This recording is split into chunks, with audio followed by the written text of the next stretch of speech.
बिस्मिल्लाहिर्रहमानिर्रहीम। आज हमारा जो टॉपिक है वो कंसिडरेशन है। और बिज़नेस लॉ में जो टॉपिक कंसिडरेशन है ये एक इम्पॉर्टेंट हमारा एसेंशियल है। कॉन्ट्रैक्ट एक्ट 1872 के अंडर हम डिस्कस कर रहे हैं। हमारे बिज़नेस लॉ की जो सोर्सेज ऑफ लॉ हैं, लॉ बनता कैसे है, लॉ की प्रोमलगेशन कैसे होती है, लॉ के जो कॉन्ट्रैक्ट एक्ट है ये कैसे आया, किस तरह से हुआ, इसके ऊपर हमारा लेक्चर इसी प्ले लिस्ट पर मौजूद हैं, वो आप देख सकते हैं। ये हमारा अभी ऑलमोस्ट 7th या 6th जो है ना लेक्चर है। इसमें हम कंसिडरेशन और उसके एसेंशियल्स पे बात करेंगे। अब वैलिड कॉन्ट्रैक्ट जो हमने डिफ़ाइन किया था और वीडियोस मौजूद हैं, हम इसको अपने कार्ड्स के ऊपर भी लगाएंगे, आपको इस वीडियो के अंदर नज़र आएंगे। तो उनके अंदर जो है वो ये है कि जी आपका कंसिडरेशन जो है ना वो बहुत अहम है। कंसिडरेशन मीन्स कि आप कोई चीज़ जो है वो जो आपको इन फॉर्म ऑफ बेनिफिट मिल रही है या आप दे रहे हैं, यानी कि गिव एंड टेक के ऊपर बेस करेगा। तो इसकी एक तो कॉन्ट्रैक्ट एक्ट के अंडर हम डेफिनेशन देखेंगे और फिर आगे नेक्स्ट चलाएंगे।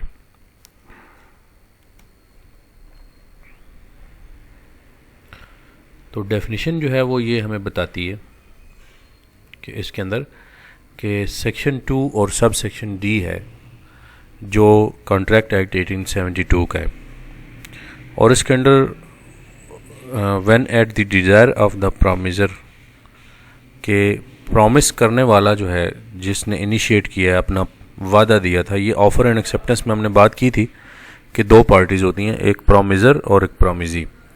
तो प्रॉमिसर जो है वो आदमी होता है जो स्टार्ट करता है, जो ऑफ़र करता है, जो प्रपोजल देता है। सेक्शन 2A और सेक्शन 2B में हमने ऑफ़र एंड एक्सेप्टेंस को डिफ़ाइन किया हुआ है। अभी हमारा वो टॉपिक नहीं है, लेकिन प्रॉमिसर का कॉन्सेप्ट समझना बहुत ज़रूरी है। तो when at the desire of the promiser, यानी कि कंसिडरेशन जो होती है वो डिज़ायर ऑफ द प्रॉमिसर पे चलेगा। द प्रॉमिजी और any other person has done और अब्सटेन्ड फ्रॉम डूइंग, यानी कि जो प्रॉमिजी या प्रॉमिसर की ख्वाहिश पर कोई और शख्स भी प्रॉमिजी की जगह पर, लेकिन म्यूचुअल अंडरस्टैंडिंग से आएगा, ऐसे नहीं आ सकता। तो प्रॉमिसर जो है वो जब चाहेगा कोई और शख्स भी प्रॉमिजी की जगह परफॉर्म करे तो उसको बताकर प्रॉमिजी जो है वो अपनी जगह पे दूसरे बंदे को भी भेज सकता है, ये उसकी ख्वाहिश के मुताबिक वो कर सकेगा। तो उस सूरत में जो थर्ड पार्टी जब परफॉर्म कर चुकी हो या कोई ऐसा काम कर चुकी हो या रुक चुकी हो, सम टाइम आपके बेनिफिट में जो है वो ये है कि आप किसी चीज़ से रोकने का जो है वो करते हैं। इसमें खैर कुछ ऐसी चीज़ें हैं जो इनिशियली वाइड होती हैं, आप उनको काम को, जैसे किसी को आप कानूनी तौर पर चाराजोई करने से नहीं रोक सकते, या इस तरह से सब्रोगेशन का मामला आ जाता है, वो आगे जाकर हम डिस्कस करेंगे। बहरहाल इसमें पॉजिटिव सेंस भी है और नेगेटिव भी है, यानी कि किसी काम का करना और किसी काम से रुकना जो आपके फ़ायदे में हो प्रॉमिसर की ख्वाहिश के मुताबिक। और डज और अब्सटेन्स फ्रॉम डूइंग, इसमें अब प्रेजेंट टेंस भी कवर हो रहा है कि आपके पास जो इसकी करता है वो बंदा प्रॉमिसर की ख्वाहिश पर कोई काम या रुकता है, और प्रोमिसेस टू डू और अब्सटेन फ्रॉम डूइंग समथिंग, कि किसी ऐसी चीज़ का कि करने का वादा करता है, इन फ्यूचर करेगा या फिर रुकेगा। तो दोनों सूरतों में उसने कहा कि सच एक्ट आर एब्सटिनेंस, ऐसा काम या फेल या ऐसा रुकना जो कि उस तरह से होगा, या फिर वादा काम से रुकने या करने का, तो is called a consideration for the promise, के प्रॉमिस के अंदर जो कंसिडरेशन है वो उस वादे को भी कह सकते हैं, उसकी जो है वो कोई चीज़ भी हो सकती है, उसका कोई फेल भी हो सकता है, कोई एक्शन भी हो सकता है और कोई एब्सटिनेंस भी हो सकता है।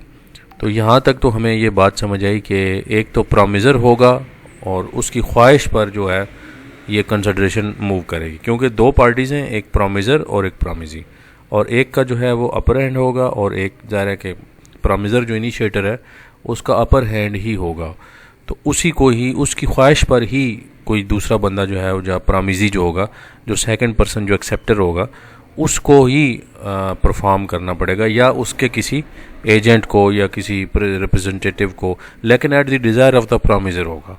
तो इसी की जो डेफिनेशन है इसको ज़रा समझने के लिए कि एक कंसिडरेशन का मतलब जो है वो समथिंग इन रिटर्न होता है, मीनिंग और कॉन्सेप्ट इसका क्या है।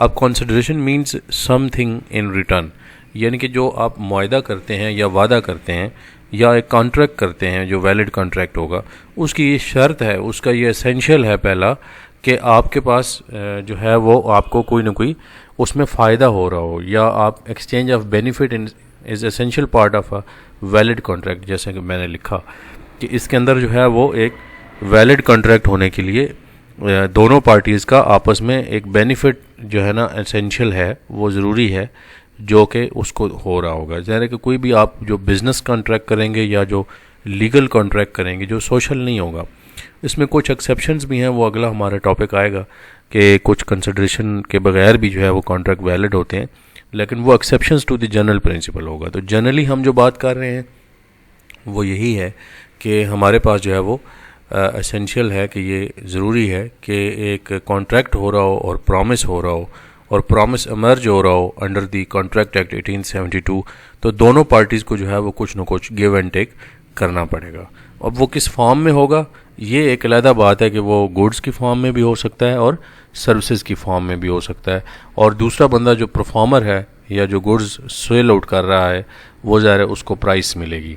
तो हम जो कंसिडरेशन का मानी लेते हैं वो बड़े वाइड सेंस में ले रहे हैं। वो एक लीगल सेंस में ये बनेगा कि जो इन फॉर्म ऑफ कंसिडरेशन आपको जो लीगल लॉफुल कंसिडरेशन मिलेगी जो कि कानूनी तौर पर जायज़ होगी, वो तो पहली शर्त थी हमारी जब हमने कॉन्ट्रैक्ट के एसेंशियल्स किए थे वैलिड कॉन्ट्रैक्ट के, तो उसमें ये कहा था कि भाई आपका वो पहला शर्त है कि वो लीगल या लॉफुल होगी। अब रहेगी बात कि उसमें कमोडिटी भी हो सकती है, एसेट्स भी हो सकते हैं, सर्विस भी हो सकती है, और प्राइस तो एक्सचेंज में आ जाती है। तो एक्सचेंज ऑफ बेनिफिट मीन्स आपको समझ आना ज़रूरी है। अब इसके एग्जांपल एक ले लेते हैं कंसिडरेशन की कि mister X sold goods to mister Y and Y paid price for the goods.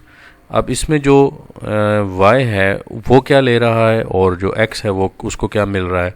तो आपको पता है कि जो एक्स है जब बेचेगा चीज़ें तो वो वाई को दे देगा, वाई उसका ओनर हो जाएगा। तो वाई की जो कंसिडरेशन है वो गुड्स हैं, इसलिए हमने ये लिख दिया कि in this case goods are considered, ठीक है, consideration for mister Y and price is consideration for mister X. यानी कि इसमें जो एक्सचेंज ऑफ बेनिफिट हो रहा है ये एक तो फॉर द टाइम बीइंग ही हो रहा है, इसमें प्रॉमिस नहीं हो रहा। इवन के प्रॉमिस भी वो कर देते हैं कि भाई ठीक है फ़लाँ डेट को आपने 6 महीने बाद जो है वो हमने इसमें करना है, तो वो भी हमारा हाँ था, क्योंकि हमने इनके तीनों टेंस जो है वो ले लिए थे, पास्ट भी, प्रेजेंट भी और फ्यूचर भी। अब नेक्स्ट जो है वो एसेंशियल्स पे बात करते हैं, जो बड़े इंपॉर्टेंट एसेंशियल्स हैं, इनको समझना ज़रूरी है। एक्चुअली एसेंशियल्स जो हैं वो ये वही हैं जो हम ऑलरेडी डेफिनेशन के अंदर से हमने एब्स्ट्रैक्ट किए हैं। अब जैसे पहला हमने एसेंशियल कहा कि जो भी कंसिडरेशन डेवलप होगी या जो कंसिडरेशन बनाई जाएगी वो प्रोमिज़र के डिज़ायर पर होगी, क्योंकि प्रोमिज़र जो है उसकी डिज़ायर के बगैर आप कोई कंसिडरेशन तय नहीं कर सकते। तो अपर हैंड क्योंकि प्रोमिज़र या प्रपोज़ल देने वाले का होता है, जैसे कि हमने पहले भी कहा, तो अब उसकी मर्ज़ी पर ही होगा। अब जो भी डिसाइड होगा वो सबसे पहले ये ज़रूरी है कि उसकी जो प्रोमिज़र है उसके डिज़ायर के ऊपर होगा। और फिर उसने लिखा कि इट मे मूव फ्रॉम प्रोमिज़ी और एनी अदर पर्सन, यानी कि जो प्रोमिज़र है उसकी डिज़ायर पर प्रोमिज़ी ख़ुद भी परफॉर्म कर सकता है या कोई थर्ड पार्टी भी आ सकती है, लेकिन इसमें ज़रूरी है कि वो स्ट्रेंजर टू द कॉन्ट्रैक्ट ना हो, वो जो है वो उसकी डिज़ायर ऑफ द प्रोमिज़र पर हो और प्रोमिज़र की मर्ज़ी हो। तो फिर इसमें एक केस हमारा रिमाया वर्सेस चनाया का था कि जिसमें एक वालदा ने जो है वो बेटी को गिफ्ट किया था और कहा था कि भाई पेमेंट अपने जो अंकल हैं तुम्हारे जो मामू हैं उनको देंगे। लेटर ऑन जो है वो बेटी ने गिफ्ट तो ले लिया लेकिन वो पेमेंट नहीं की। बहरहाल जब फैसला हुआ तो उसमें ये कहा क्योंकि जो गिफ्ट देने वाला था, जो सेल आउट करने वाला था या जो ट्रांसफ़र था, जो प्रोमिज़र था वो उसकी वालदा थी और उसकी डिज़ायर थी कि वो मामू को कंसिडरेशन पे करे, तो वो मूव हो गई, ठीक है, कि वो मूव हो गई from promisee to any other person, कि वो उसमें जो है वो उसने कहा ठीक है ये उसकी मर्ज़ी पर जो है वो एक होगा।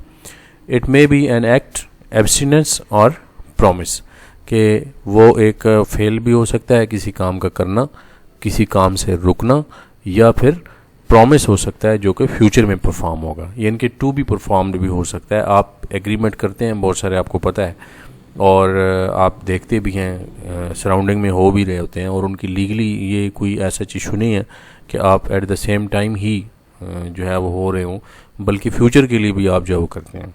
और यही बात हमने फिर दोबारा इसमें ये भी कहा कि it may be past, present और फ्यूचर, कि उसमें जो है वो ज़मानी फ़र्क जो है वो नहीं होगा। जो टाइम फ्रेम है वो उसका वो डिपेंड करता है कि आपका पास्ट कंसिडरेशन भी हो सकती है, प्रेजेंट भी हो सकती है, और exchange of consideration in future भी हो सकती है। यानी कि आज अगर आप एग्रीमेंट कर रहे हैं, इसका पहले से कंसिडरेशन एक्सचेंज या आपकी जो है वो प्रेजेंट होगी या फिर फ्यूचर में होगी, तो इसके ऊपर भी हम करेंगे। बाकी आप कमेंट सेक्शन में देखिएगा, तो उस हिसाब से हम फिर देखेंगे।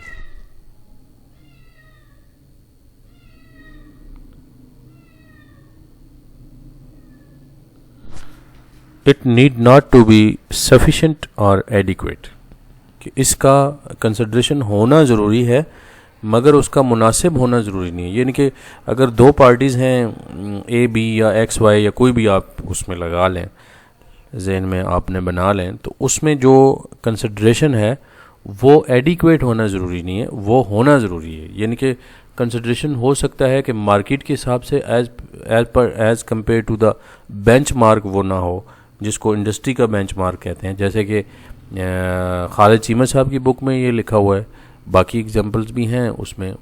इसी तरह से मियां असमतुल्लाह साहब की बुक है या दीगर जो ऑथर्स हैं, उन सब ने ही ये एक्सप्लेन करने की कोशिश की है कि एक वो कंसिडरेशन जो कि आपको मार्केट लेवल से कम पे मिल रही है, लेकिन उसमें म्यूचुअली फ्री कंसेंट होनी चाहिए। ये ना हो ना कि आप एक कॉन्ट्रैक्ट में जो कंसिडरेशन है वो एडुकेट भी नहीं है और उसमें कंसेंट भी फ्री नहीं है, फिर तो वो दूसरा हमारा एसेंशियल हिट हो जाएगा ना। तो अभी फ़िलहाल तो हम कंसिडरेशन पे फोकस कर रहे हैं। तो इसमें अगर दोनों की मर्ज़ी से अगर कोई कंसिडरेशन का जो है वो सिलसिला वो ऐसा हुआ है कि वो बेंच मार्क में नहीं है, अप टू द मार्क नहीं है, लेकिन है ज़रूर, तो उसमें होगा। इसी तरह से एक और पॉइंट है जिसका नाम है it must be real. Real means हकीकी, रियलिस्टिक और वाकई हो जाना, यानी कि फ़िज़िकली और लीगली पॉसिबल होना। ऐसा कोई चीज़ जो कि फ़िज़िकली या लीगली वो पॉसिबल नहीं है, जैसे कि मैजिक वगैरह या कोई ऐसी कोई कमिटमेंट करना, जो मेटाफिज़िकल चीज़ें हैं उनके ऊपर आना, तो उनके ऊपर कोई कंसिडरेशन जो है वो आपकी वैलिड नहीं होगी, वो वाइड हो जाएगी।